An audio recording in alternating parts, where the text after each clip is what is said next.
All right, so we've started encounter number 8. This is from Learning Biblical Hebrew with Kutz and Josberger. We're in chapter 8 on the pronominal suffixes, which is really something that I've been eager to get to. It's not an easy topic to cover, and we'll do what we can to make it as simple as we can.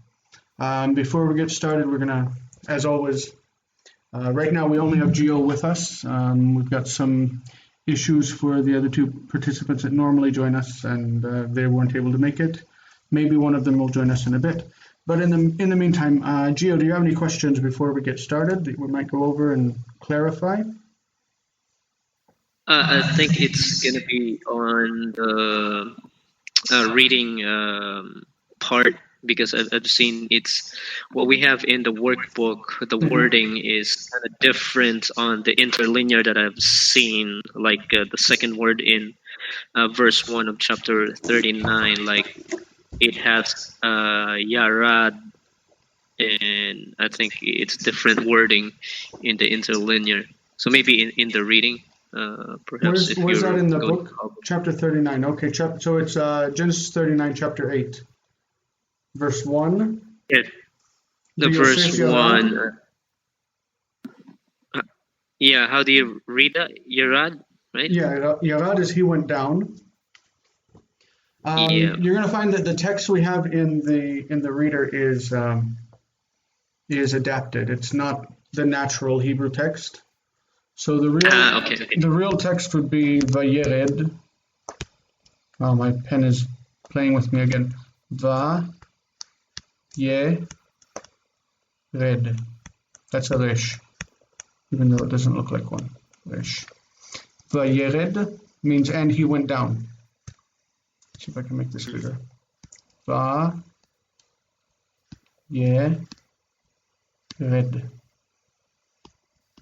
Is this the form that you saw in the Bible?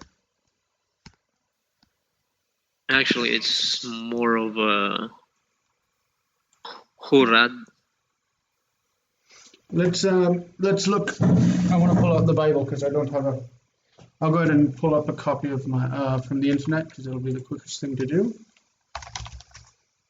It's got a vav. Let me write it down. Oh, sorry. Maybe it's Vayurad. Vayurad would mean he was brought down.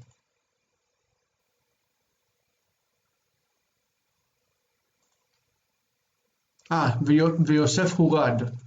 Hurad is it's the hofal form. It's like passive of the causative. So you could say Horidu et Yosef Mitzrayma means they brought him down to Egypt. Horidu. Let's.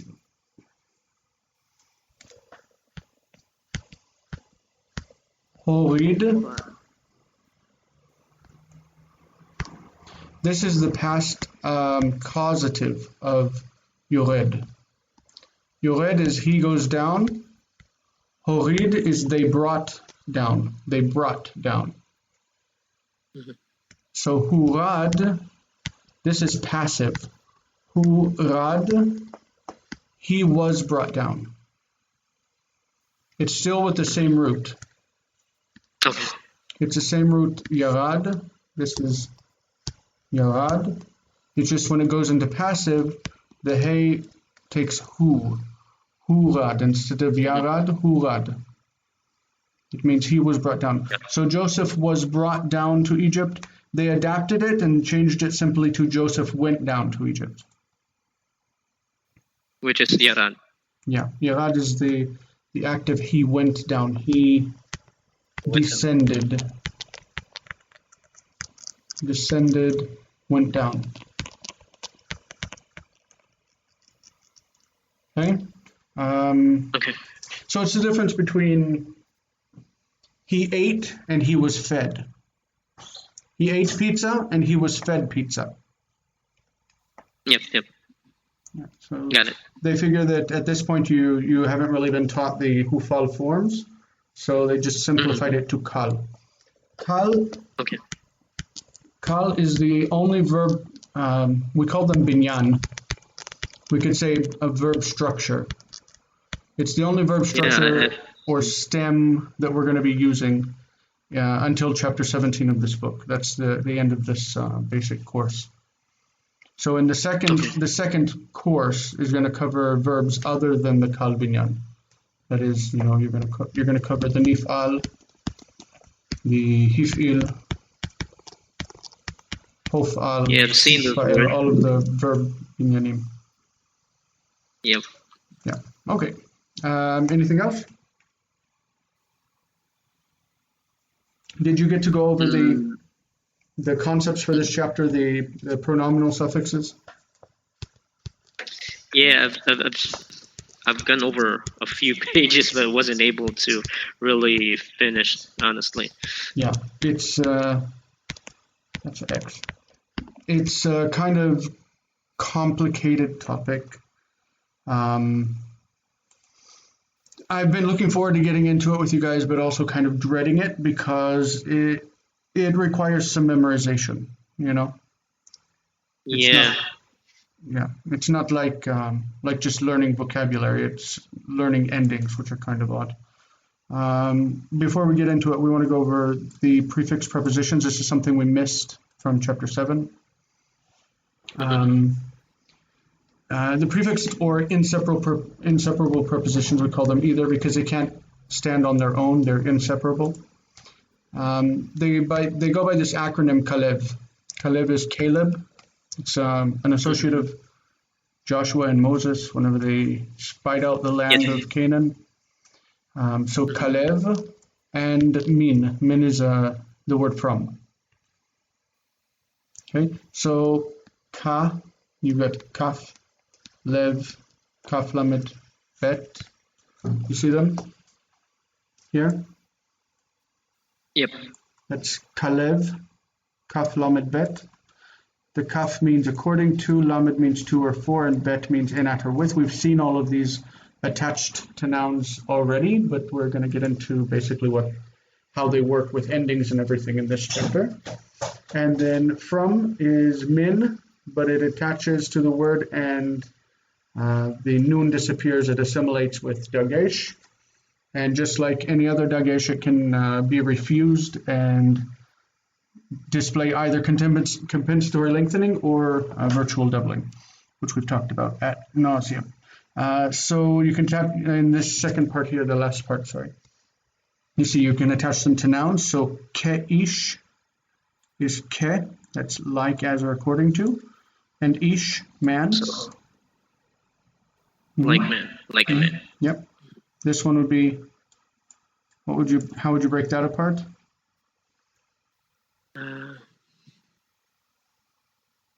It's Kalev, Shalem.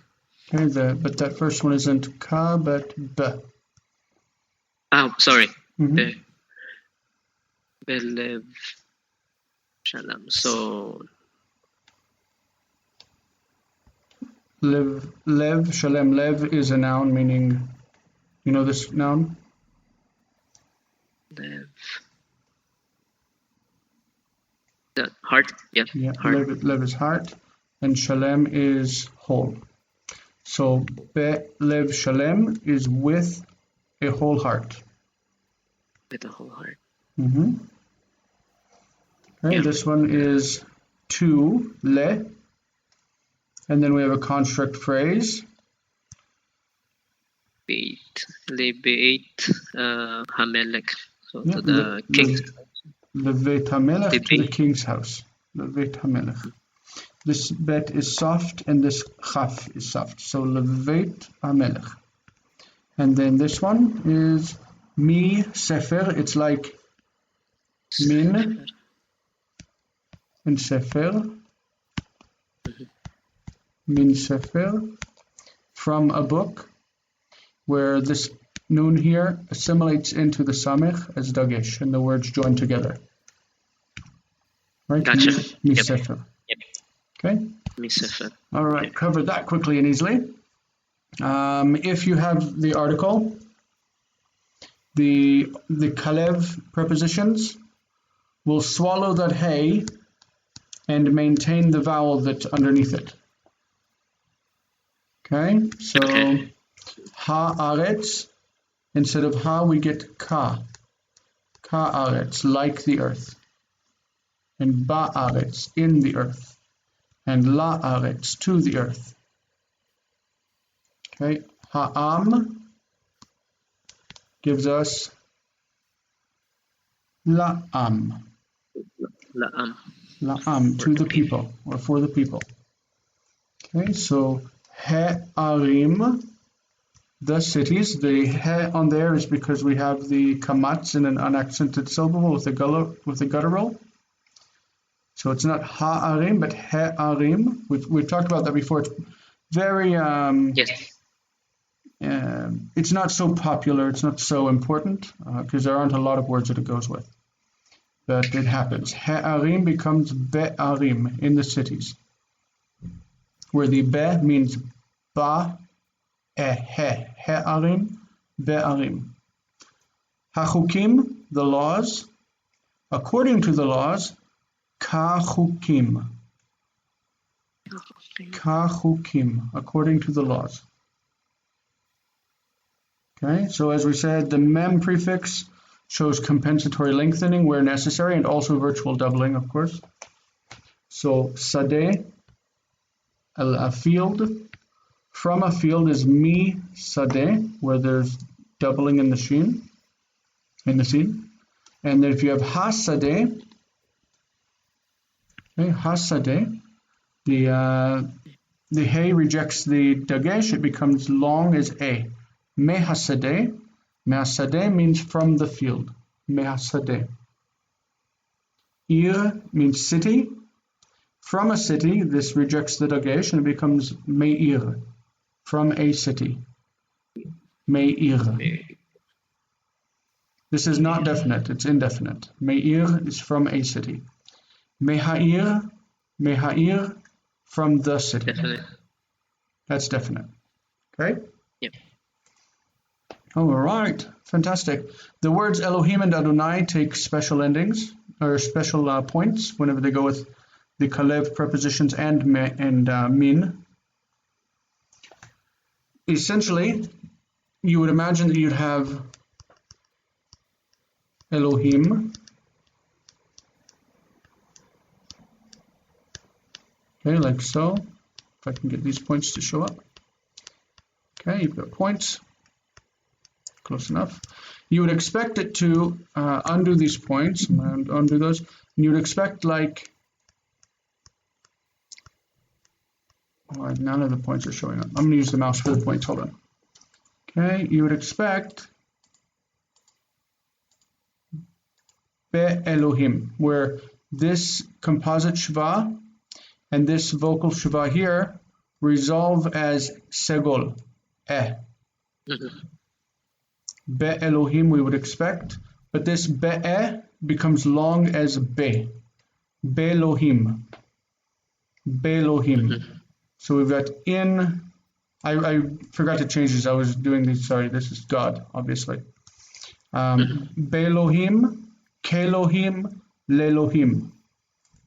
All of this should be God, all of these. I was typing and didn't fix it. All right. Also, this happens here where we would expect La Adonai becomes Ladonai, Badonai, Kadonai. Okay, it just goes as Patach. And this one, this is as expected. You see that this is as expected? Where it would have min and it rejects the dagesh and it becomes long. Me. Min rejects the dagesh and it becomes long. What we see is that whenever we actually have the name of God, that every one of these prepositions is pronounced the same way as we would expect. Like not from here, but from here. Pronounced exactly like we would expect on the word Adonai. So, La Donai becomes La Donai. Ba Donai becomes Ba Donai. Kadonai becomes Kadonai. And just like here you have that shva, here you maintain the shva and you have Me Adonai. The question there, I have a question, Jason. Yeah. On right here, with Ladonai, is it always like the Dalit doesn't have the Holim in it? Is that like a standard form? Because that one. I use the form like in the Aleppo Codex, because to me the Aleppo Codex is the standard text. And the Aleppo Codex, in 3% of instances, has a cholam. It has a cholam right there. I actually went through the entire Aleppo Codex with all the existent forms of the word, and went through each one, and I put together an Excel sheet with all of the data. And in 97%, it does not include cholam on the word Adonai when it refers to God. So that's the standard practice. Okay. But when you see it like this, when you see it without the cholam, then you understand why this is also pointed without the cholam. So you pronounce it Adonai. Yeah, it's intended to be pronounced just like this word. The reason is when you read this, you're reading an impossible form, even without the prefix.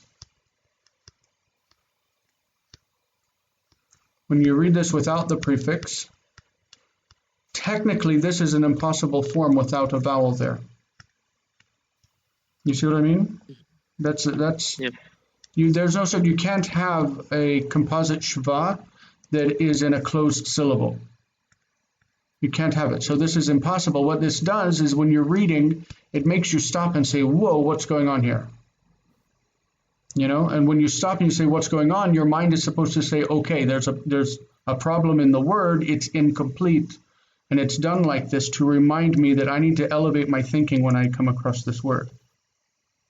This is not any old word. This is like the word that's used to refer to God. You know, so the text is, by making an imperfect form that you can't pronounce phonetically, it's making you stop and think. And you have to like change your thinking when you read that word and say, oh, this is referring to God. This is not, you know, Potiphar in the Joseph story.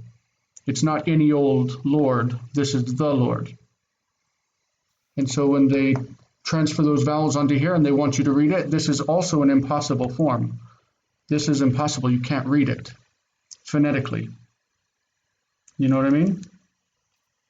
Yep. Okay, so that's basically the idea. The Masorete's trying to force you to stop and think before you say this word. All right, so I think we handled that really quick and easy. That's I don't think we need to sit and dwell on that. That was a nice and friendly section. The next section is basically the concept of possession in Hebrew. These are things we already know from what we've gone over. We know how to say a son, ben. We know how to say the son, haben, right?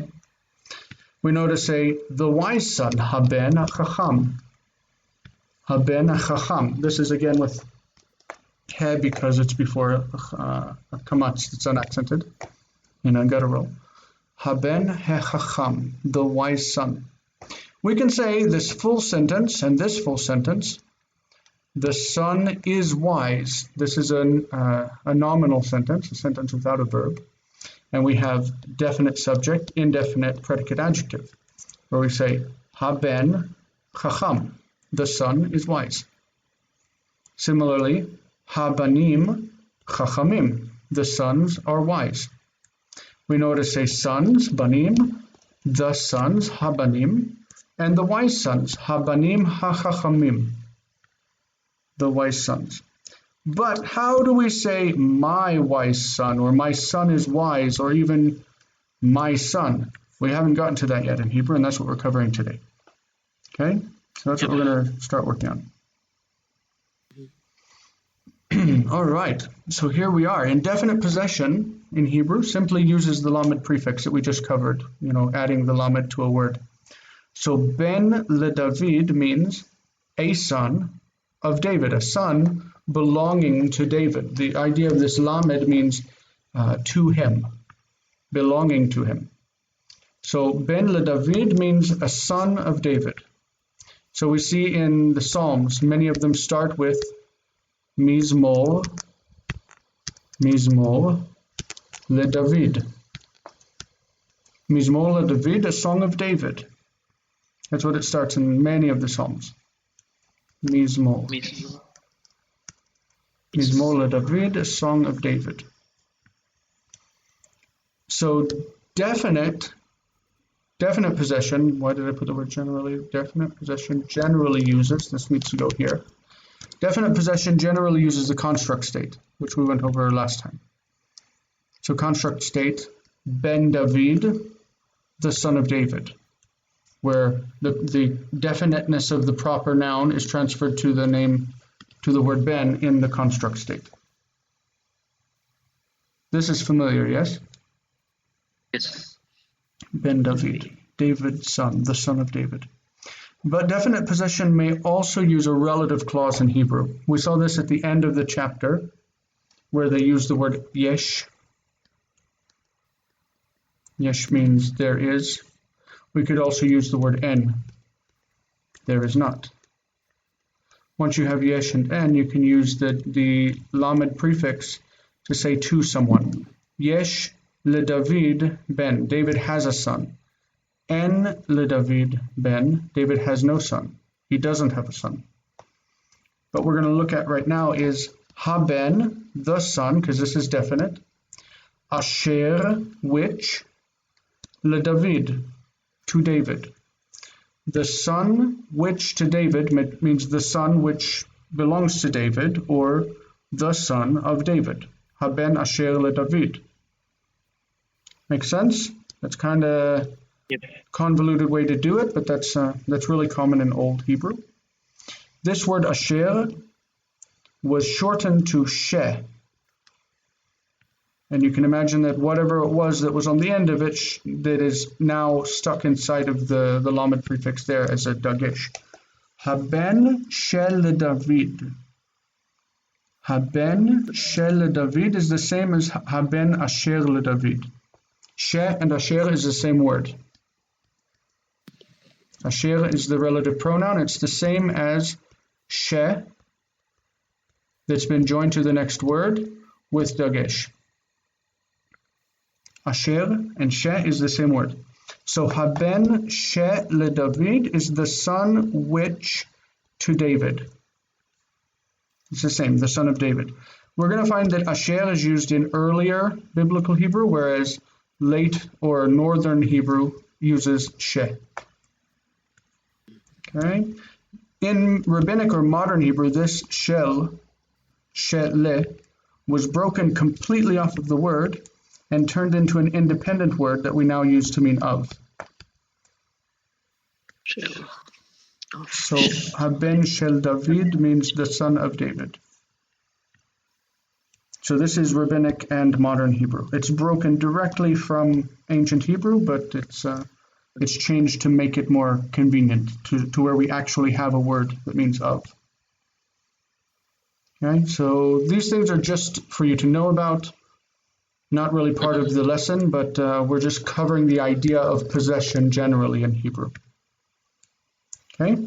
I think this is a very nice explanation. Because sometimes I'm thinking we will encounter some of this in the biblical text, I guess.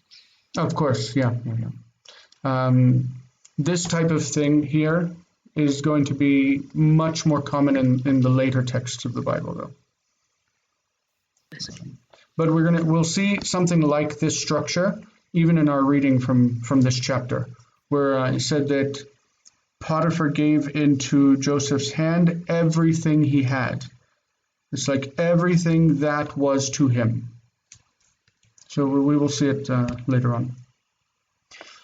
All right. So, possession in Hebrew. If the possessor is known from context, you've already been talking about the king or Potiphar, or you've been talking about someone. And now you want to mention a noun that belongs to him, something that belongs to him, something that's his. We do this in Hebrew by adding the vav suffix. Vav. So if you say wife, we know that the construct form of woman is eshet. What we do is add the vav ending. If my pen will work with me, vav. This is o. The vowels change a little bit because Hebrew likes to do that, but we're going to say ishto. Ishto means his wife. Ishto. Can you see the internal shape of the word? Isha, eshet, ishto. Yep. Okay. So melech we know is king. Malko, his king. Malko. Malachim we know is kings, and the construct is malche, kings of. We take that plural and we add the vav and we get malachav. Malachav. Malachav is his kings. If somebody had more than one king, that's how we're going to say his kings. That vav ending is for him, but the pronunciation of it is sometimes as o and sometimes as av. You see that this form, yep. It means av, is how you say it. It probably was originally like ow. The yud is there only to indicate the plural. It's not really pronounced. So we have a full set of endings in the singular form and plural on pages 126, 127 of the book. I've recreated it in the way that I visualize it, and so we're going to use that. We're going to use it because I think that it's clearer to the eye. Instead of just what the book does is just give a big list of cha, whatever. It gives a big list of endings, and you're supposed to memorize them. I don't really like that. So, all right. A lot of your knowledge of these forms will come from reading the text of the Bible. Don't worry about memorizing every form on every word.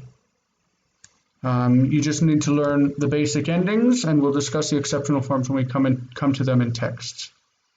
For now, let's practice the endings as they are and discuss what we can do to remember them. So here we are. This is how I organize it, because this is how I think it's better for your brain. We've got singular and plural. It's divided in two. It's a big table. Singular and plural. Singular's on top, plural's on the bottom. You got first, second, I. First person, I. Second person, you. Third person, he, she. First person is we. Second person is you, masculine plural and feminine plural. Third person is they, masculine and feminine. The genders are divided this direction. So you've got singular and plural, up and down. Gender is right and left. On the right, you've got masculine. Come on, pen. Right. Left, you got feminine. Whatever's in the middle is masculine and feminine. We call it common gender. Okay, so you've got masculine, feminine, and common. This table, I think, is the best way to visualize it, because it lets you keep it in your brain as an image. Let's look at how this works. We have these endings that go on words that end in consonants. Okay, if it ends in a vowel, we're going to see a different ending. These are for singular nouns, and these are for plural. Oops, losing my computer. This is for plural. Let's just go through them real quick, and whenever we get to a point where we need to talk about the alternative endings for vowels, we'll get there, but not right now. This is my. E. Okay, this is your, like to a man. Cha. Cha. So if we say, let's just take the word bite. Bite means house, it ends in a consonant. The construct is beit. Okay, so we're going to add these endings to beit, which is the construct form. Beiti, my house. Beiti. My house, Beiti. Yep. Your house, Beitcha. Beitcha. Beitcha. Your house, if you're talking to a woman, Beitech. Beitech. That's your house if you're talking to a woman. Mm-hmm. Sorry. So automatically, like, if you're talking to a guy, so there will be a Shiva automatically there. Just imagine But like the word beit ends in a consonant. To attach it to cha, you need to add the shva. Yeah. Beit cha. It's going to be there just because basically this has nothing with it. There's nothing there. But it needs to be attached to the word, so you add the shva. Okay, got it. Beit cha. Beitech. Beitech, your house. To a woman. To a woman, yeah. This is beito. Beito. His house. Like the house of the king or the house of Potiphar, the house of God. Beito. Beita. Beita. Her house. Is it their house or? Her. This is the above the line is singular. Below the line is plural. So their house is beitan for women. But these would be people who live together in the same house. This is one house with. So we have to think of it in this way. We can have singular or plural of the word house. It can be one house or it can be two houses. And we have singular and plural of the people that own it or live in it. And that's the endings. Okay, but the change of the word house is going to be like if the plural for house is batim. Batim. So batim is plural, it's going to take these endings. These are the plural, these are endings for plural nouns. These are the endings for singular nouns that have singular occupants or plural occupants. So maybe I own more than one house. I can speak of my houses. Or I can speak of our houses or our house, one house.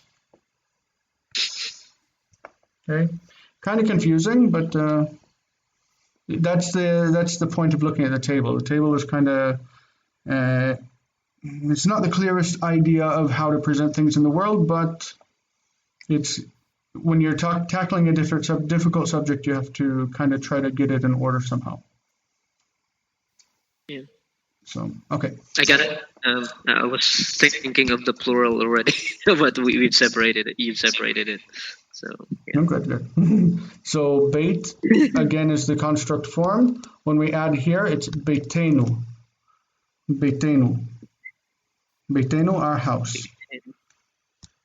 Okay, this one would be beitchem. Beitchem. Your house. If you all live together, ze beitchem. This is your house. Ze beitchem.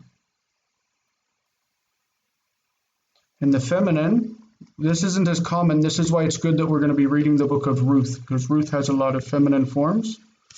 Beitchen, your house. Beitan, their house. Beitam, their house for men. So you see that the gender is masculine, feminine, and this is common. Can be masculine or feminine. Yep. This one, let's think of, let's use the word banot. Banot, the construct would be benot with shva, if I can get the pen to work with these dots. Benot.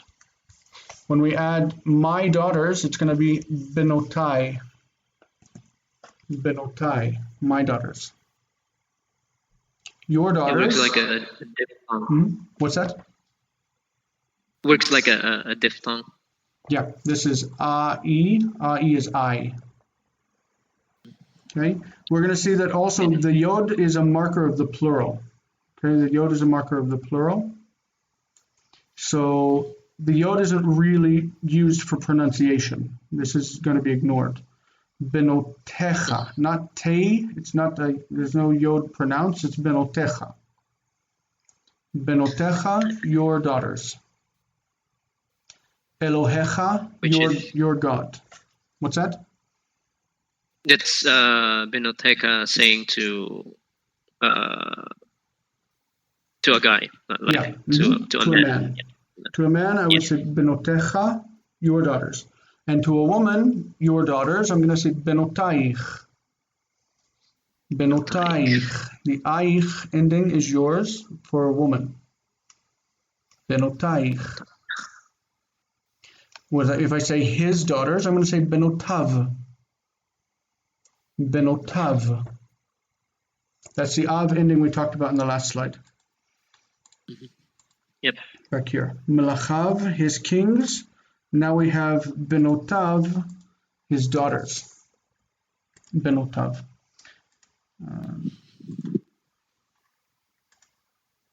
Okay. Her daughters, Benoteha. Benoteha. Many times this hey is like not pronounced. Instead of Benoteha, which is what you're supposed to say, people say Benotea. Benotea. It's just a way of pronunciation. It means the same thing. Benoteha. Her daughters. Benotenu. Benotenu, our daughters. Benotenu. Notice that the plural and the singular sound very similar. The enu, but in this one it's going to be bitenu, our daughter, bitenu. And here it's going to be benotenu. The plural form is benot. Bitenu is the singular.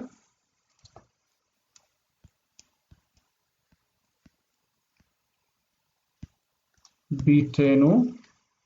And the plural is benotenu.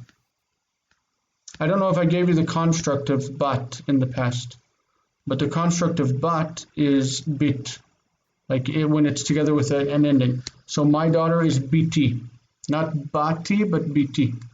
Bitcha, your daughter. Bitech, bitenu, our daughter. It's I don't know why it's like that, but that's the ending. So there's a difference. Bitenu, our daughter, and benotenu, our daughters. Okay. We don't want to spend all of our time on this because we got a lot of examples to go through, because I pulled more examples than were in the book so that you could get a variety of words and how they look with the endings. So, benotechem, your daughters. Benotechem. Benotechen, your daughters, if you're speaking to a group of women. Benotehem, their daughters. And benotehen, their daughters, when you speak to a group of women, or about a group of women. Okay, so this is the basic endings. Notice that these both have yod. All of these have chaf. All of these also contain chaf. So the chaf is related to the second person. Second person. The vav is either o or av, and it means him, his. The hey is for feminine. The nu is for us, and this is an or hem-hen, which reminds you of atem and aten, hem and hen, this is they. Atem, aten, because this is connected with the chaf. Okay, so this is generally like an introduction to the table, but we're going to see a lot of examples. So let's go ahead and get started with our first example that we're actually looking at. This is the table that I've just reproduced from the last slide. Okay, and we're going to look at the word davar. Davar meaning word.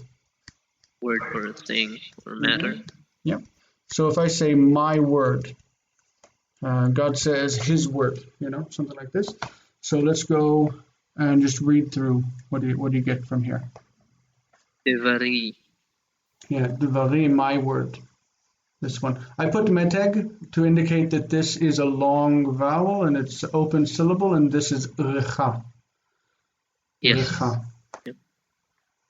Devarecha. Devarecha. Ch. Devarecha. Devarecha means your word. Devarech. Devarech means your word. This is feminine. I labeled earlier. Let me see if I can find this slide. This one. Yeah. Notice 1CS, 2FS, all of these abbreviations. You're going to find them in all grammar books. So it's something where you're going to have to get used to using. Essentially, 1 means first person 1, second person 2. This is supposed to be 3. I just wrote it wrong. Third person 3. So 1, 2, 3. All right. I typed this up. It took me 4 hours to put together the slides today, and so I got mistakes in them. I didn't get to go over them.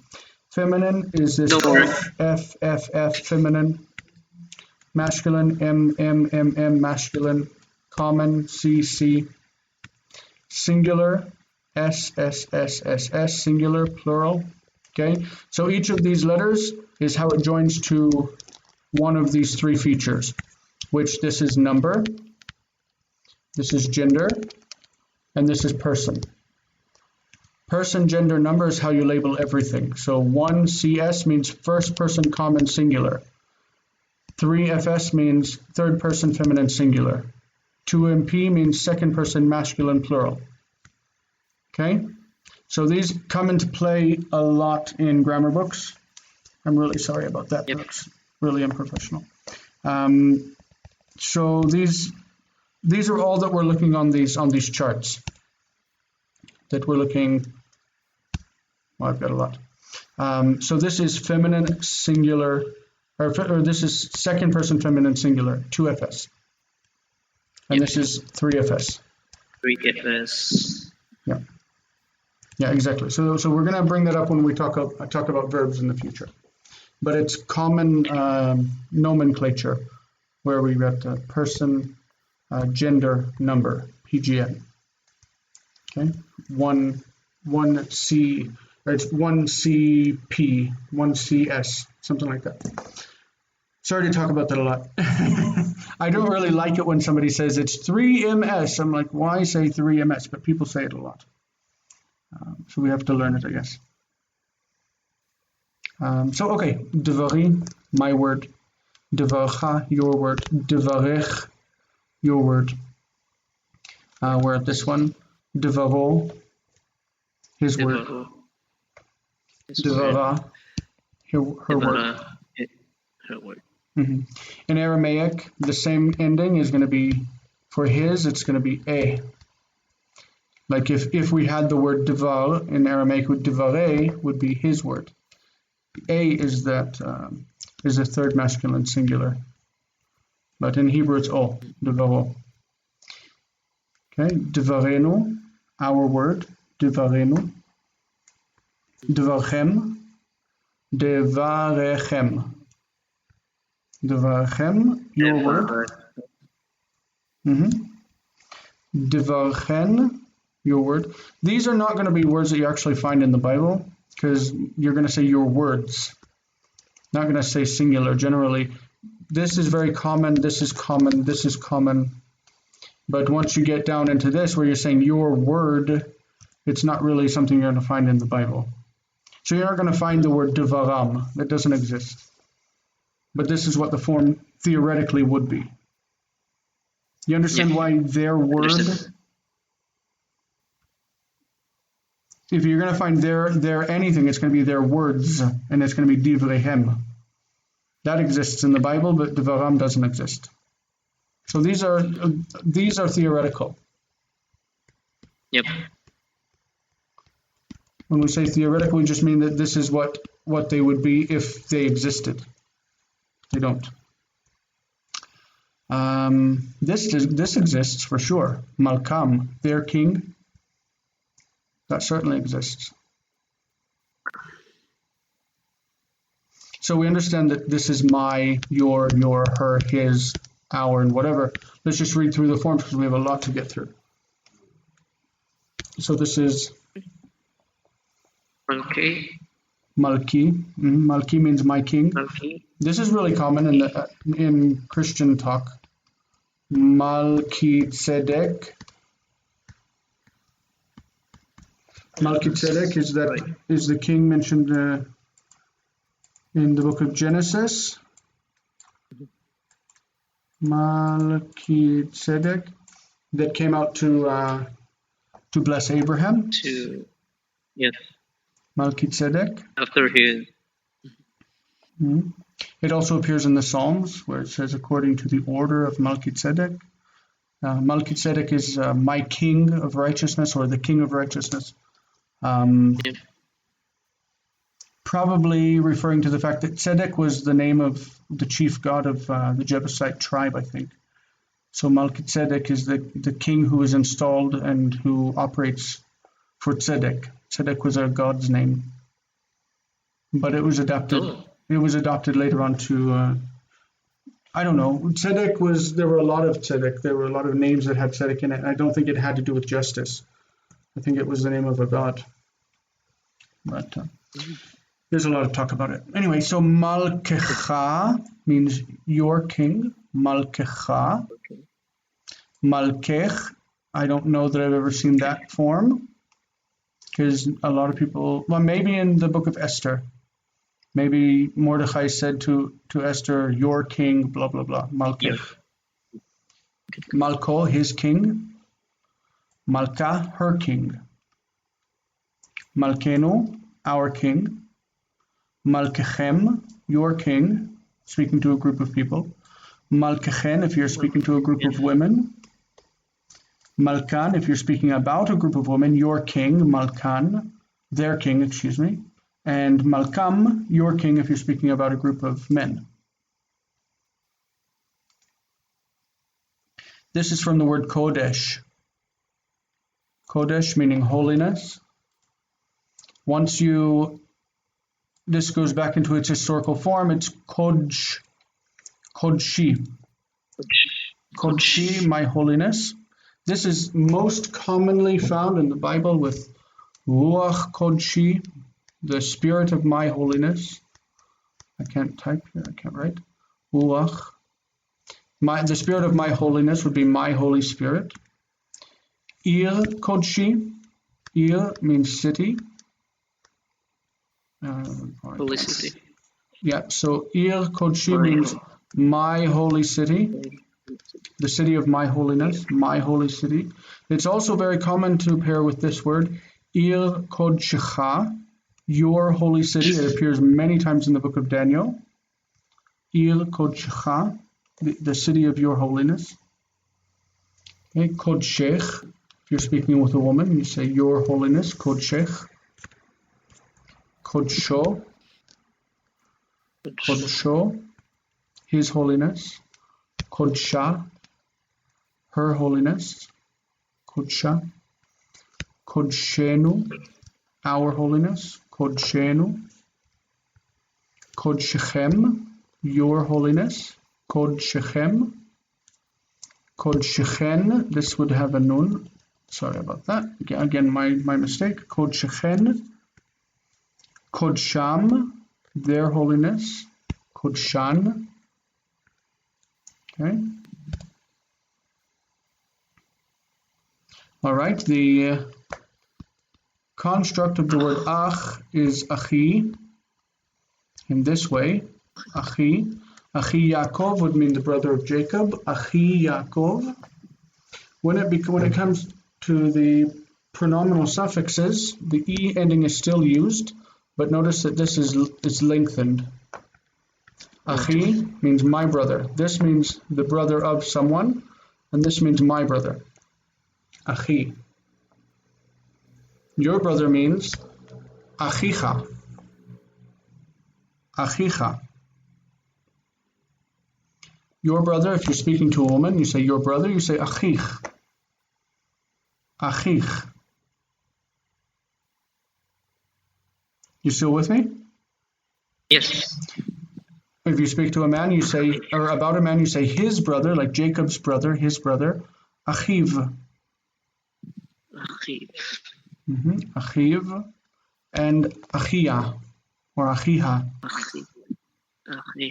Achia. Okay. This is where we get into the alternative forms. Notice that the construct ends here in a vowel, not in a consonant. It's a vowel, achi. Before these vowel endings, vocalic endings, we're not going to see ech, we're going to see just ch. Achich, not achiech. Achich. Mm-hmm. And instead of the echa, we're just going to have cha, achicha. Instead of the o, we're going to say achiv. Another ending that's possible in this combination when we have a vowel before it, we could see hu. Avihu means his father. Avihu. Avi means father of. Avi is father of. And Avihu could be his father. Or Aviv. The Hebrew is a very old language, so it has, at different times, people will write it in different ways. So like we have Aviha, her, or Achiha, her brother. We could possibly see Achihu, and that would also be acceptable. Mm-hmm. That's why you have the alternative forms. The alternative forms are when they come after a vowel. Okay, so Achinu, our brother. Achinu. This appears over and over and over in the Joseph story. Remember, they say, he is our brother, let's not kill him. Our brother, Achinu. We haven't seen it in our reading because they simplified the text. Because they would say, Kihu ach, because he is a brother. Achichem, notice that this syllable reduces. Achichem, because the accent's on the end. Your brother, talking to a group of men, your brother. Achichen, your brother. Achichen, achichem. So notice the difference here is still that chaf and hey. Yeah. Achichem, your brother. Achichen, your brother, to a group of women. Achihen is their brother about a group of women, and achihem, their brother about a group of men. Yeah? Yep.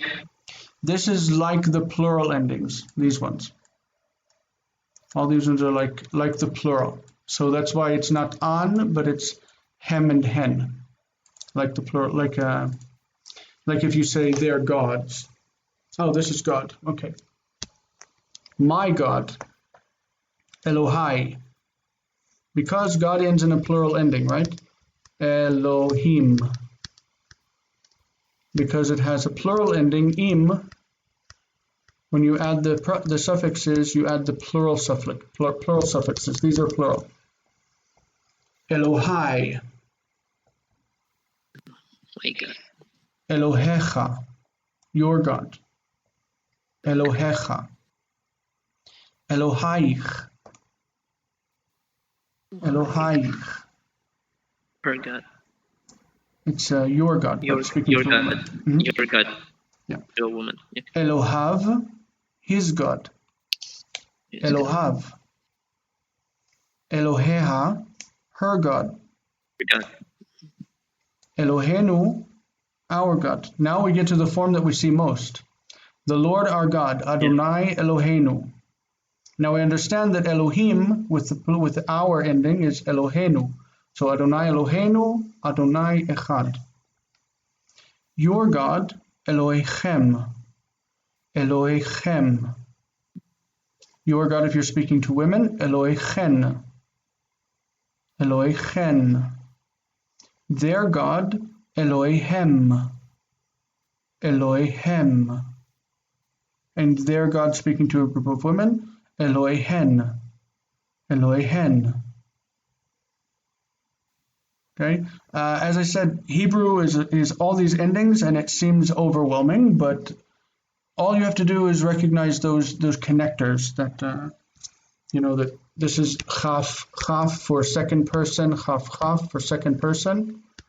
That the enu ending is our, the vav is his, hey is hers, and this is just like we already learned with hem and hen. and then Yod is me. I mean, if you can put all that together, once you get used to reading the forms, they start to make sense. How are you feeling so far? Need some practice on this. I think I really need to write them. Actually taking notes also for that. Yeah, I'm sorry it's so heavy. Kind of sometimes you just need to take a bunch of information and dump it out. And it's not saying that you need to memorize all of this, but you just have to dump it out on the table and say, okay, this is what we have. So I'm just throwing it on the screen saying this is what exists. I don't expect you to have all of this memorized. You know what I mean? It's just something you need to know that it exists, because we are going to encounter it in reading. And finally, the book is going to start presenting us with Hebrew that actually looks like Hebrew. Because until now, the Hebrew that you've read is not real Hebrew. Yep. That sounds disappointing. In what you've read, it said, instead of saying, and they saw their brother coming toward them, it says something like, and, well, it actually uses the verb form. So it's, and they saw the brother coming. You didn't even have the word to them, toward them. You don't have those words. But after today, you're going to have those words. So this is a big step in going toward a more complete picture of how Hebrew looks.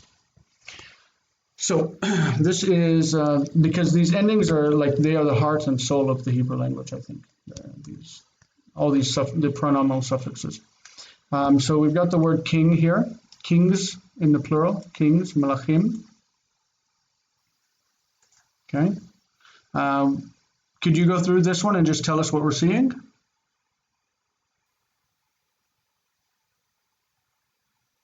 Okay, the endings are on the left.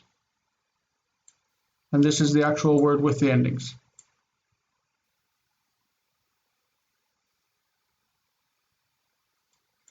Did I lose you?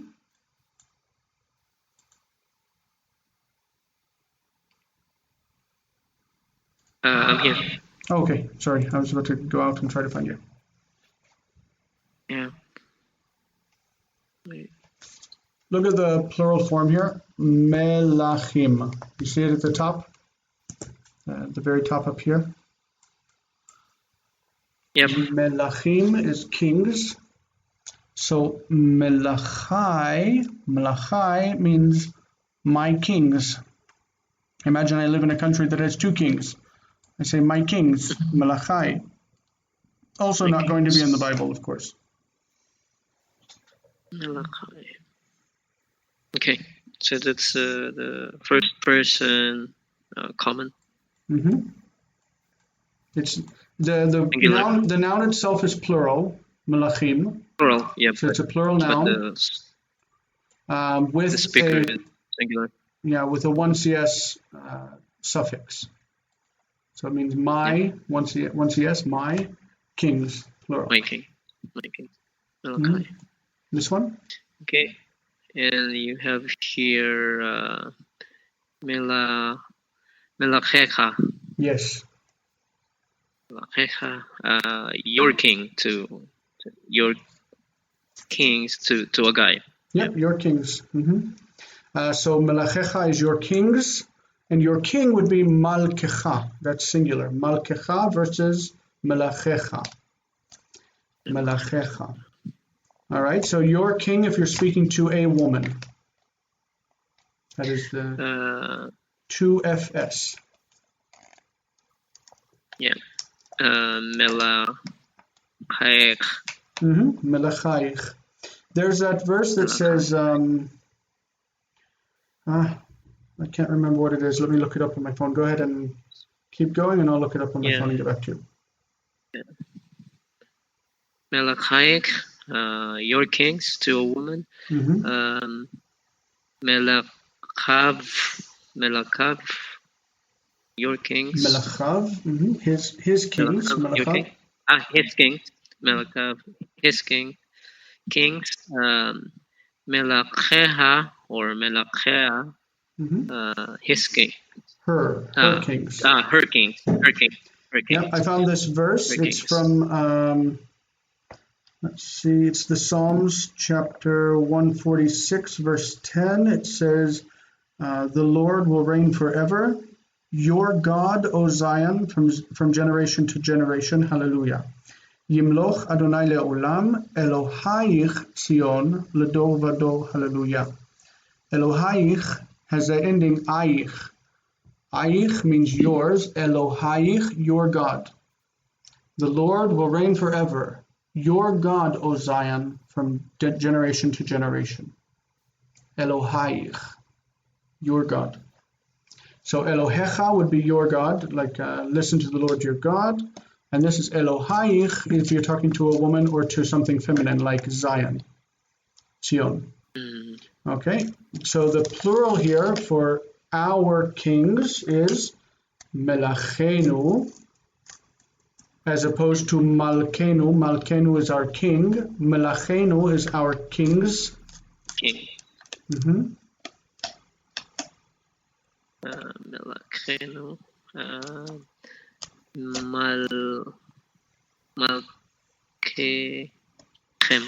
Malkechem. Malchechem. Malchechem is your kings, as opposed to Malkechem. Malkechem is your king. Malkechem. This is Malchechem. Okay. Your kings to a group of men. Correct. Okay. And then you have Malkechem. Malkechem. Your kings to a group of women. Yep. And then you have Malkechem. Malkechem. That's their kings. So that's a group of men referring to. And then you have Malkechem. Their kings to a group of women. Perfect. We went over Banot before. We'll just look at that real quick. Benotai, my daughters. Benotecha, your daughters. Benotaich, your daughters. Benotav, his daughters. Benotea, her daughters. Benotenu, our daughters. Benotechem, your daughters. Benotechen, your daughters. Benotehem, their daughters. And Benotehen, their daughters. We went over the forms of that earlier, so I just wanted to run through it. We'll go to the next one. This one deals with prepositions. Where, if you think about it, let's look for a whiteboard real quick. We'll go through that. Not sure where I put whiteboards in this thing. I should write them down. Whiteboard. In English, you say to. My pen is not working at all. You say the word to, and then you use an objective form of the personal pronoun. So you'd say to me, to you, to him, to her. To us, to them. You don't say to I or to they. It has to be the objective case. And in Hebrew, you have the pronoun ani. Why isn't it working at all? Okay. Ani is I. You would think that would be simple and you just say la ani, to me, la ani. But this is not what happens. This is a hypothetical form. It's not real. In reality, all of that internal material is taken out and you just say li. Li means to me or for me. Okay?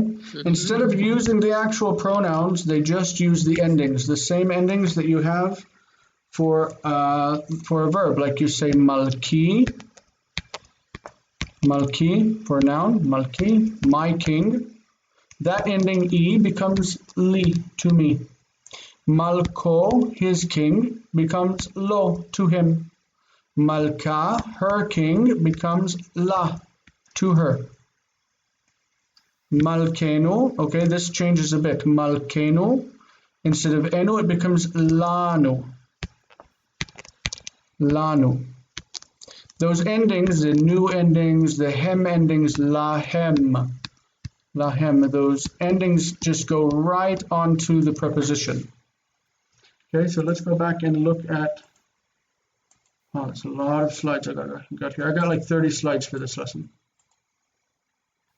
This is the word to, and this is in. Just like we saw before, the inseparable prepositions take endings. All of the ones that we've encountered so far take the singular endings, but there are prepositions that are going to take the plural endings. We'll go over them later. So, li means to me. What does lecha mean? To him. No, to you. No, to you, sorry. To That's you, to a person. guy. Yeah. Mm-hmm. Yeah. Okay, so what's lach? To you, talking to a woman. Yes, and lo, to him, la, to her, lanu, to us, lachem, to you. Yeah, to you, plural, lachem, To you, plural, lahem, lahen, to them, to them. to them. Yeah. The same way, be can mean in me or by me or with me, something. It's instrumental with. It's not spatial with, like with me. He went to the store with me. That's not this word. But you could say that he used me to do something. Wishtamesh bi. He used me, be. So be is in me, becha, in you, bach, in you feminine, bo, ba, banu, bachem, bachen, bahem, bahen. This one here has several of these have alternative forms. Instead of this one, we can have something else. This one can have something else. This one. Instead of bahem, we're also going to see bam. You see that? Bahem and bam. I've seen that. We see that in the section of Deuteronomy that we read every day. Yeah. I've read that. Mm-hmm. Instead of lahem, we will see lamo. Lamo means lahem, to them. That appears many times in the book of Psalms. Lamo. Instead of lach, and instead of lecha and becha, when it's in pause, we talked about pause before last week. When it's in pause, instead of lecha, we're going to see lach. Instead of becha, we're going to see bach. So even though they will look feminine, they are still masculine. It's just because they're in pause. But we'll talk about that when we encounter it in reading. Not so important. These two words, this is the prefixed preposition ke, meaning like, as, according to. And this is the prefixed preposition mi, meaning from, me. When these take the personal endings, they actually take a different form. So this becomes kamo, and this becomes mimen.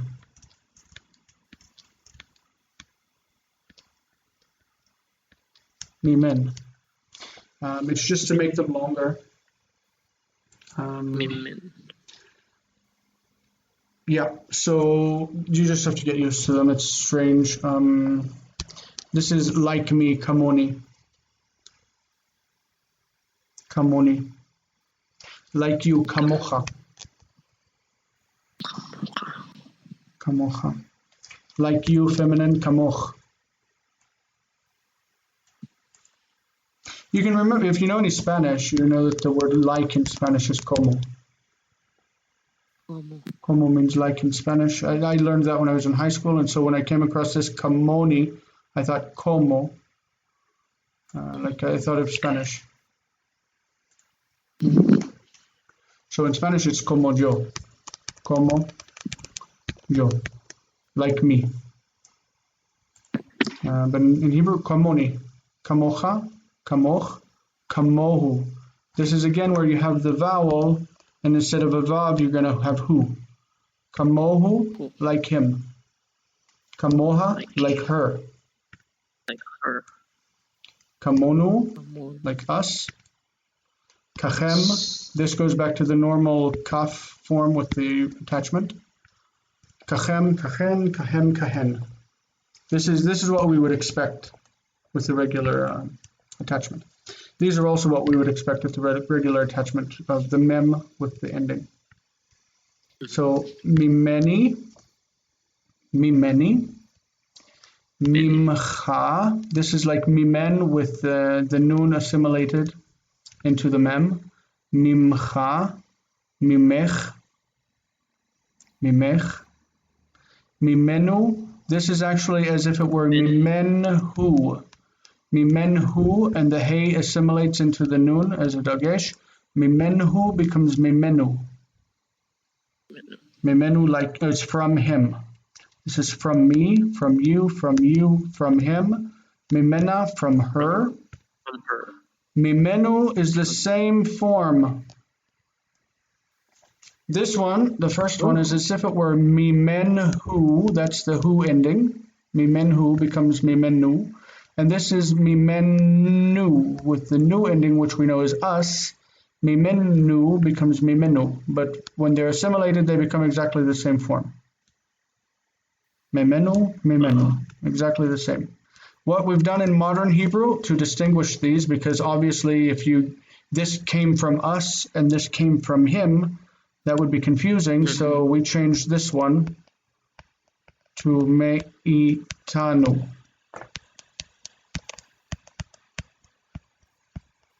Me'itanu, where this et means with, and from with us. So instead of saying mimenu, today we're going to say me'itanu, from with us. Because this is confusing and we don't like the confusion, so we changed how you say it. Mikem, miken, mihem, mehen. The end is easy. Okay? Wow. All right, that was nice. The word et means two different things. It means with, like we just said, from with us, me'itanu, which is here, if we had from, me'itanu. And it also means the object marker, the direct object marker. As the direct object marker, we're normally going to find it in this way: oti, otcha, otach, oto, ota, otanu, etchem, etchen, otam, otan. This is where it becomes ot. But when it means with, it's going to change and say it, iti, itcha, itach, ito, ita, itanu, itchem, itchen, itam, itan. So this is, both of these come from the word et. They both come from the word et with its two different meanings. With and the object marker. So this is basically the objective case of the personal pronouns. So when you say she loves me, let's get to a whiteboard real quick. She loves me. Okay, remember how to say she?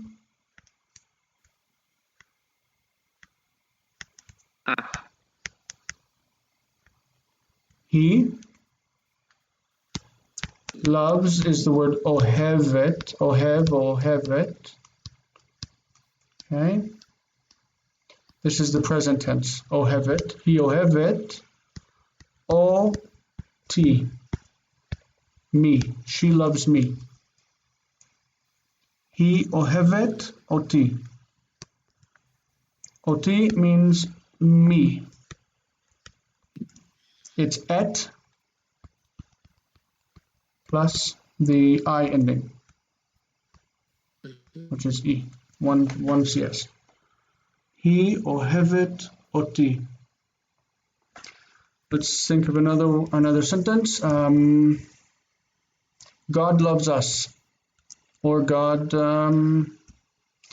sent us, because we know the word sent. Vayishlach.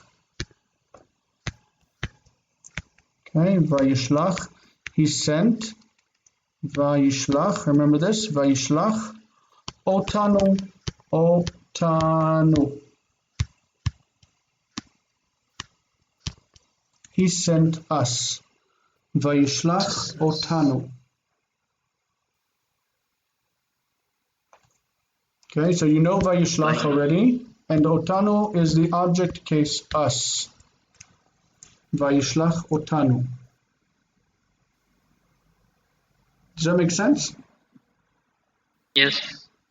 All right. This is so much information that's being given today, but like I said, pouring it on the table, and we're going to move forward. It will all become clear as we practice reading. That's really, I know I say it a lot, and I know that that's kind of the basis of this book, Learning Biblical Hebrew, Reading for Comprehension. The more you read, the more you run into, and the better you understand it. So this is just looking at Hebrew as an old language. Some parts of the Bible are much older than others. At different times in the text, we see different forms of words according to the natural order. That is, that languages naturally evolve over time. We even see sometimes that people who write today might use older forms, and they do it for an antiquated flavor in the language, and it also happens in the Bible. So sometimes we see longer relative pronoun asher, which is who or that, and other times we see the shorter she with the dagesh, with the same meaning. Sometimes we see the standardized lahem, to them, and sometimes we see the more poetic lamo, which means the same thing, to them. Sometimes we see mimcha, from you, and other times we see mimeka, means exactly the same thing, mimcha, mimeka. There's nothing magical about these alternative forms. They just come as a result of the language changing naturally over time and within different geographical locations. So these words are often affected by pause also, which we mentioned in the previous lesson. The example, though, for example, though we learn lach as second feminine singular, it's also the form of second masculine singular when in pause. You might see hu natan lach at the end of a verse, and you want to look for a feminine reference, but it's masculine. It's enough to learn the standard forms for now and encounter the rest in reading. Have I killed you? Or are you able to go into reading with me? All right, I'm so sorry. We have to talk about this information. It has to be covered. But as I said, it looks like a lot. Once you learn that it's just a bunch of patterns, it's okay. Yeah, I'll have to review those. That was really a lot for me. Yeah. So we've covered all the information we need to do from the chapter, and all we have left is reading. And I hope that in the reading we're going to run into some forms that remind us of the things that we went over. All right, so let's just go ahead and get started. Do you have a little time for reading? It's now 3:21 here. Yeah, just a little. What time do you need to finish? Like, what time can you go until? Actually, I would have probably like 10 minutes. All right, so let's get what we can done in 10 minutes. We're going to notice that this is a verb, that's a verb. Just going through it real quick. This verb is from kana. This one. Kana means he bought or acquired. Yarad went down. Okay. Notice that with kana, just like we talked about with vayihi, that when it goes into the vayik tol form, the hey ending drops off and this becomes final. So vayiken is from it's from the word yikne. Yikne is the future form, the imperfect. Yikne means like he will purchase, he will acquire. Vayiken means and he acquired. It's vav consecutive. Vayiken. Okay, so we've got Yosef. Yosef Yarad went down. Yosef Yarad, we talked about that because in the text it says Huad, he was taken down or brought down. Yosef Yarad Mitzrayma. He went down to Egypt. Vayiken, he purchased or he acquired. Oto. Oto is that et. Et plus him. Oto, him. Oto. Vayiken Oto Potiphar. Potiphar purchased him. Potiphar is Potiphar. Potiphar. So, Vayiken oto Potiphar, Sris Paro, construct chain, Sar Tabachim, construct chain. Sris Paro is Pharaoh's official, eunuch. Saris is eunuch or official. It's somebody. I don't think he's a eunuch because he's married. But the word saris, like the function. Yeah, probably. Saris doesn't necessarily refer to somebody who has no function down there, but somebody who is dedicated to the service of their king. Saris Paro, the official of Pharaoh, Pharaoh's official. Sar Tabachim Sar is almost like Rosh. It's like the head, the leader of something. Tabachim are cooks. Sar Tabachim is the minister of the cooks. I don't know why cooks would need a minister, but he's the chief cook. So in that sense, Sar is like Rosh. It means the chief or the head cook. Ish Mitzri, an Egyptian man. Ish Mitzri, Mitzer. Mitzrayim is in Hebrew, Mitzrayim, Egypt. In Arabic, it's Misr. Let's see, how does it go? I think it goes like this. Misr. Miyad is from the hand of, Miyad Hayishmaelim, from the hand of the Ishmaelites. This word miyad in modern Hebrew, miyad means immediately. Immediately. That's not what it means in the Bible, but that's what it means today. Miyad, it also means from the hand of, but that's how we say immediately. Next. All right, you can read this one for us. This one does have a great thing to talk about. Vayhi Adonai et Yaakov, Vayhi Beveit. Beveit. Beveit Adonai. Adonav. Adonav. Yeah. Adonav Hamitzri. Yes. So we want to talk about this. We want to talk about this as a construct form, this as its ending, and this as adjective going on to that noun. Okay, there's a lot of stuff to talk about in this one. Et Yosef, how would you interpret this as part of this sentence? It's one sentence. How would you interpret that phrase and why? Like God was with Joseph. God was Joseph. Yes, et is with. With. So it's the with. Okay. Yeah. So obviously you can't have a direct object of was, and so you would just read this as with. The Lord was with Joseph. Okay. Another way to say with that has the same meaning is im. Vayhi Adonai im Yosef. It would be the same meaning et Yosef.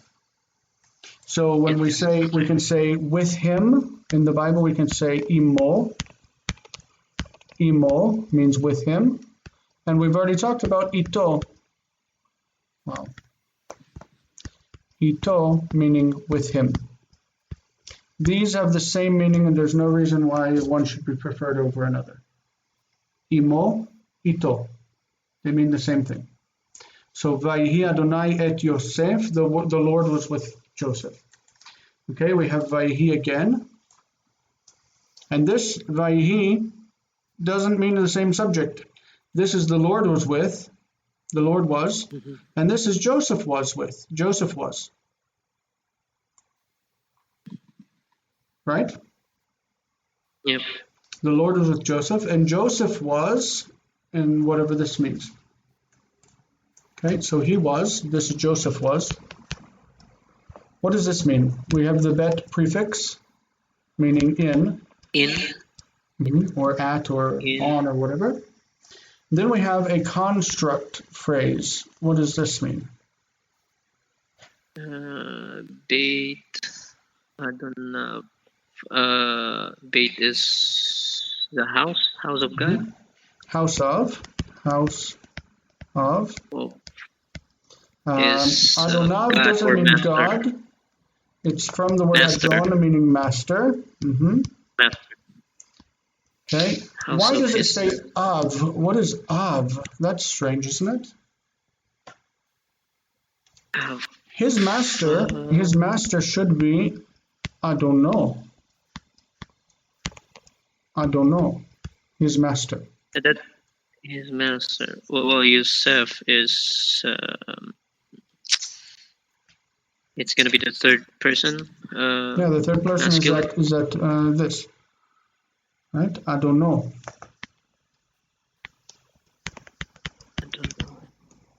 I don't know. His master. Ha'adon shelo, adono, his master. Adonav is a plural form. It's adonim. Adonim is masters. Adonim is masters. And to make it plural, you get rid of the mem and you add the vav, and it's adonav. Adonav is plural. This is why this is interesting. Yeah. In the house of his masters. If you had only this part, you would say in the house of his masters. And you would assume that he had many masters or several masters. Adonav. But we have a complete noun phrase that includes an adjective. And the adjective mitzri is singular. Definite. Mitzri is singular. Egyptian. So the Egyptian, the one Egyptian, Bevet Adonav HaMitzri, in the house of his master, the Egyptian, in the house of his Egyptian master. Adonav has an ending that's plural because Potiphar had the power to decide whether Joseph lived or died. Yes. This is like one of the first lessons that you told us about the meaning of Adon, right? Yeah. Master. So we're going to see this appear a few times in this chapter, where the ending is plural, and it's kind of bothersome with the endings we just learned. But that's how it really is in the Bible. It says Adonav. Adonav HaMitzri, his Egyptian master, and Adonav is plural. So when people come to Genesis chapter 1 and they say, Bereshit bara Elohim, and they stop there, I come across so much garbage on the internet. Bereshit bara Elohim, and they say, look, Elohim is a plural word. Bereshit bara Elohim, Elohim is a plural word. It means in the beginning the gods created. And you just want to slap your face. And you're like, no, it's plural, but plural doesn't mean plural in Hebrew all the time. Adonav does not mean he had more than one master. The plural is used here because God has absolute power over the world. He decides who lives and dies. No one can object. Joseph would not be able to object to Potiphar if Potiphar just decided to sell him to someone else or to starve him to death. He couldn't object. Yeah. And so that plural ending indicates that somebody has power over you that's more than just your employer. You know? Anyway, next. Sorry, I was preaching. This one. Vayar Adonav, his master. Vayar is singular. He saw. He saw his master. His master saw. Ki Adonai ito. This Adonai is not the same as Adonav. This Adonai is the name of God. Vayar Adonav ki Yaveh ito. God is with him. Bechol asher asa. Bechol, in everything. Asher, which he did. Asa. וירא אדוני כי אדוני איתו בכל אשר עשה. So his master saw that the Lord was with him in all that he did. Right, we're going to try to get through as much reading as we can before you just need to cut out. This one's for you. I wanted to say that the verb matzah, we say this in English because of the King James, but it doesn't really mean anything in English. It just is taken from Hebrew. Matzachen means found favor. He found favor in someone's eyes, means that somebody liked him, that they looked at him and said, okay, he's a nice guy. They think favorably about him. This is a Hebrew expression that found its way into English because of the King James Bible. And he found favor in his eyes. That doesn't mean anything in English. It never came from English. It came from Hebrew. Anyway, go ahead. Okay, so you have Vayimtza, Yosef, Chen, Be'enav. Yes, see that ending? That av ending is eyes, enav, his eyes. Be'enav.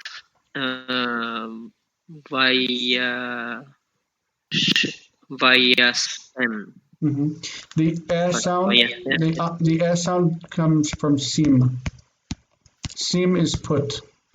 Vayasem, and he put. Basically, the sim is a long vowel. When the accent shifts to here, it becomes sem, which is a short vowel. Vayasem. And Vayasem.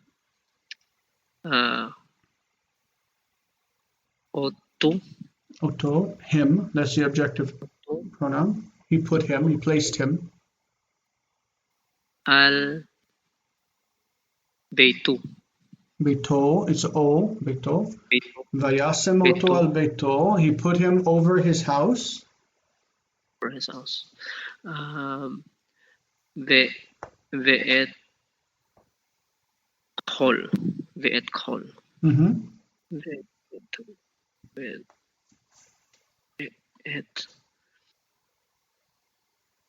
Ve'et kol asher lo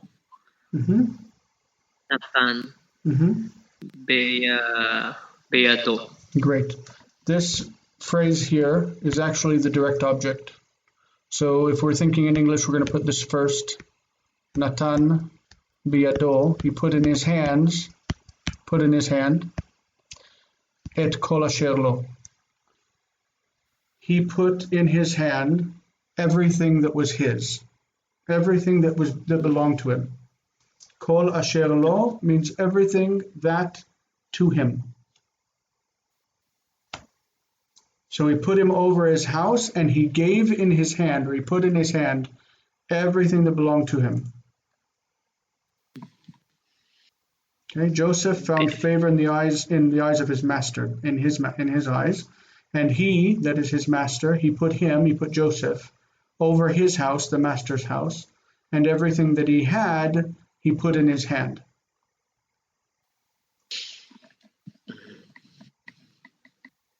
Is it straightforward enough? Yeah. Okay, I think we're actually almost done. Let's see, no, we've got a lot more slides. I just put together a lot of reading slides at the end. Okay. This again is the expression kol asher lo, means everything that is his, or that was his, everything he had. So vayhi me'az. Okay, this is going to be the expression that governs this. Vayhi me'az sam oto beveto v'al kol asher lo, vayevarech Adonai et beit hamitzri biglal Yosef, vayhi birkat Adonai b'chol asher lo b'bayit u'b'sadeh. This and it came to pass. It happened. From then he put him. That means from the time when he put him in his house. From the time when he put him in his house, and over all that he had, v'al kol asher lo, everything he had. Vayevarech Adonai, the Lord blessed et beit hamitzri, the house of the Egyptian. Biglal Yosef, on account of Joseph. Biglal is because of or on account of. We would use that differently now.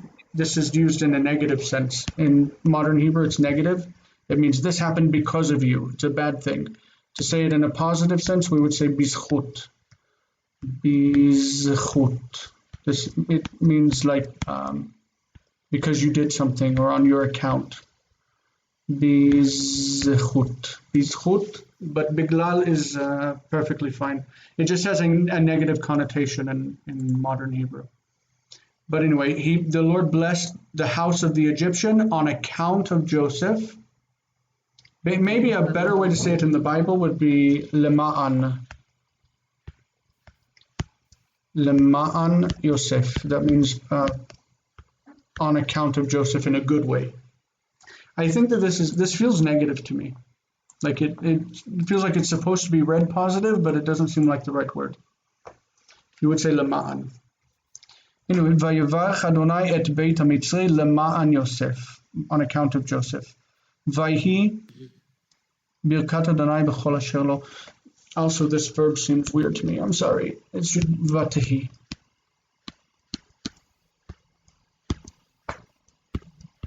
Vatehi. Because it's birkat is feminine. So vatehi is feminine and vayehi is masculine. The blessing of the Lord was in all he had in the house and in the field. Like I would change this word and I would change this word. They bother me. Babait uvasade. Babait uvasade. That's a big long verse there. Vayevarech is and he blessed. Vayevarech. It's related directly to the word blessing. Birkat. Birkat Adonai, the blessing of God. When you say Yevarechecha. Yes, Yevarechecha Adonai. May God bless you. Yevarechecha. The cha ending means you. You can also be put on verbs. Like we learned it now on nouns. The suffix cha means your. It can also be put on the verb and put on the end, and it would be cha like this, and this one would be changed to a little medial kaf with cha. Yevarechecha. Yevarechecha. We can get into that later, but we're gonna tackle verbs at a later date. But you're gonna see that they're basically the same endings, like the same object endings as what we just learned. So it gets easier. Vayazov here means and he left, like he left something in his hands. Kol asher lo, everything he had. He left everything he had in the hand of Joseph. Vayazov kol asher lo biyad Yosef. Yes. Velo yada ito. Velo yada ito me'uma. He knew nothing with him. That means he didn't pay attention to anything Joseph did. Joseph did something Potiphar didn't even know. Like he just let him do whatever he wanted. Velo yada ito me'uma. Ki'im, except halechem asher wachal. In this case, ki'im doesn't mean except. This word is hard, this phrase is hard to translate. It means a lot of different things. I think in this case it would mean even, which would be more biblical af or afilu. Af. Af means even. So even the bread which he ate. Ki'im alechem asher achal, the bread that he ate, the food that he ate. Like he didn't know anything that he did, even what he ate. Vayhi Yosef yifei toar, or yifei mare. Mare is appearance. Yafe means handsome or beautiful. Yafe. When you join them together as construct, beautiful of appearance or lovely of appearance is Yefei Toar. I'm trying to block out that symbol. This disappears. It's Yefei Toar. Yefei Toar means lovely or beautiful of appearance. Beautiful of appearance. So Joseph was a beautiful young man. Yefei Mare. Yefei Toar means beautiful of description. Yefei Mare is beautiful of appearance. ויהי אחר הדברים האלה, ותישא אשת אדוניו, the wife of his master's wife, אשת אדוניו, את עיניה. So, ותישא את עיניה means she lifted up her eyes, or she lifted up her eyes and looked. ותישא אשת אדוניו את עיניה אל יוסף. The wife of his master lifted up her eyes to Joseph, Vatishal, and she asked, Ki, this is very awkward how they wrote this, but this is how it is. Vatishal ki yishkavima. She asked that he would sleep with her. It's this is very chunky. This is not a Hebrew expression. That's English translated into Hebrew, but that's what it is. Vatishal ki yishkav ima. And he asked that she would sleep with him. This is not what the Hebrew says in the Bible. That's how they put it in their reader, but it's very chunky. It's not good Hebrew. But oh well. Velo ava, like he didn't want to. He said in the Bible it says vayima'en. Vayima'en. This means he refused. Vayima'en. Vayima'en, and this has a really neat accent on it. It's like this. It's probably one of the strongest disjunctive accents in the Bible, and it's really long. And it says he refused, like big time. Vayima'en, vayomer el eshet adonav, and he said to his master's wife, hen means hine, behold. Adoni lo yada'iti ma bavait. My master doesn't know anything I do in his house, and everything he has, he gave into my hand. I'm just going to read quickly because we got to go. V'chol asher lo natan biyadi. Vayomer la, he said to her, At ishto. I changed some of the text here because I made it simpler. At ishto, you are his wife. V'zot tiyeh ra'a gdola le'Elohim. This would be a great evil thing to God.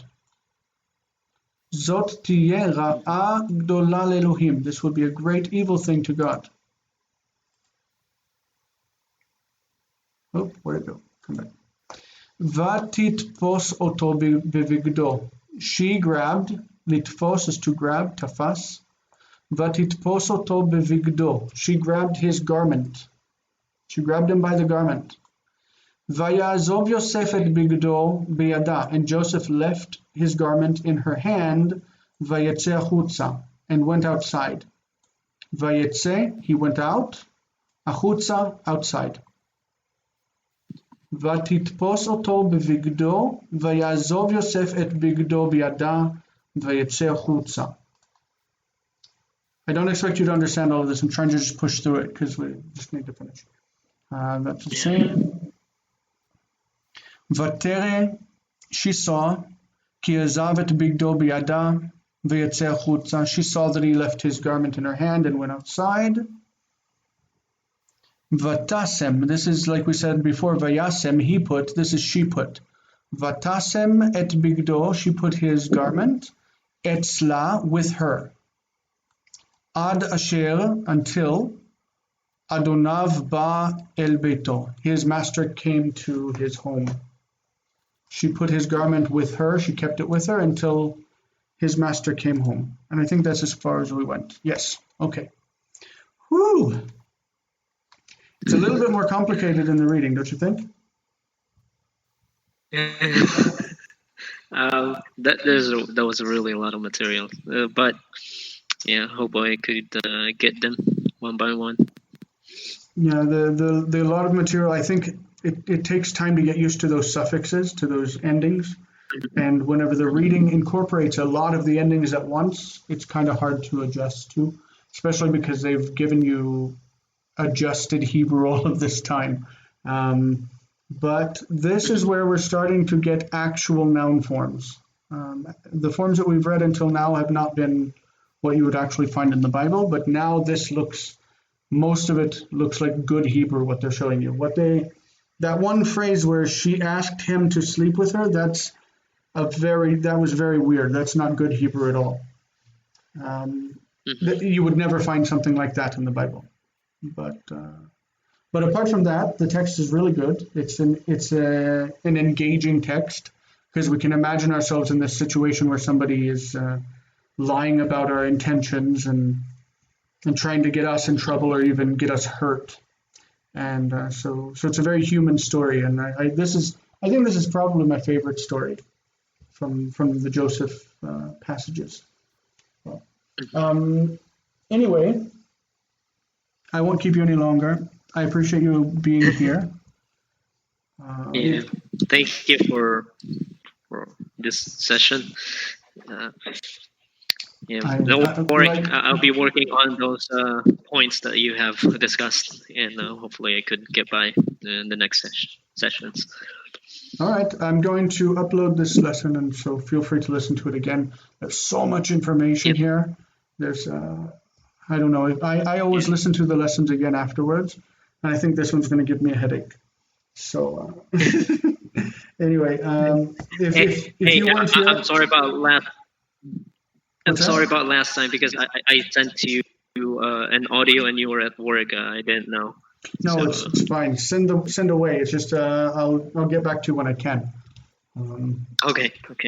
Yeah.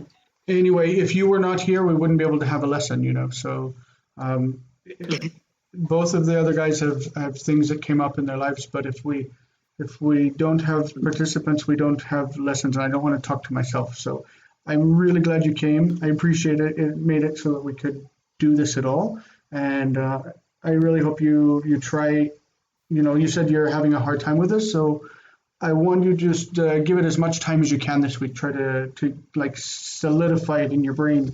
And I think you're going to be fine. You just need to like give it a little bit of time.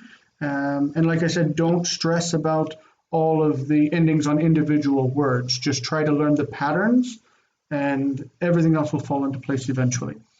Thank you so much. Yep. And thank you, Jason. We'll see you next week.